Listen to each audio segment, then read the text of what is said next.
হে guys welcome back to my YouTube channel. আকৌ নতুন এটা ভিডিঅ'।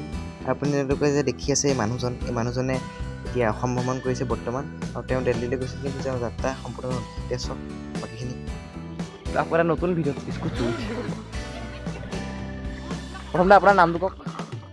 মোৰ নাম নবীন চন্দ্ৰ দত্ত, ঘৰ মোৰ নঙালী ঢিকাইজুলি সোণাইগাঁও। আপুনি অসম ভ্ৰমণ কৰিছিল বোলে?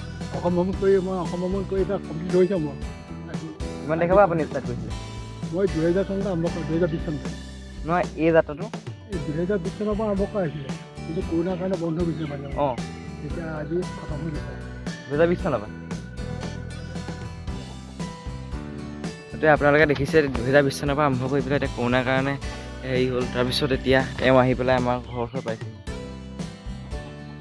তেনেকুৱা আপোনাৰ ফিলিংছ, আপোনাৰ অনুভৱ কওক। মোৰ অনুভৱটো ভাল। মই গোটেই অসমত চাইকেলৰ পৰিৱেশৰ কাৰণে চব কলেজ ইউনিভাৰ্চিটি চবতে কৈ আছোঁ চাইকেল পৰিৱেশ, চাইকেলে শান্তি আনিব, মানে প্ৰদূষণমুক্ত কৰিব চাইকেলে। সেইকাৰণে চাইকেলৰ সজাগতাৰ কাৰণে গোটেই অসমত মই কলেজ ইউনিভাৰ্চিটি বহুত ভাল কাম কৰিছে। ত' আপুনি মানুহৰ পৰা ব্যৱহাৰ কেনেকৈ পাইছে? ভাল ব্যৱহাৰ পাইছোঁ, খুব ৰেচপঞ্চ পাইছোঁ মানুহৰ, চবেই সন্মান কৰিছে। আৰু আপোনাৰ এনেকুৱা হৈছিল নে যে কোনোবা ডকাইত তেনেকুৱা পাইছিল? নাই, চব ভাল মানুহৰ লগতে পাইছোঁ মই, এতিয়ালৈকে বেয়া মানুহ আজিলৈকে লগ পোৱা নাই।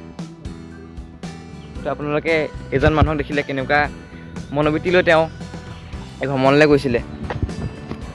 তেওঁৰ নিচিনা যদি আমাৰ মানুহ ওলাই আহে, মানৱ সম্পদ বৃদ্ধি পোৱাটো নিশ্চিত।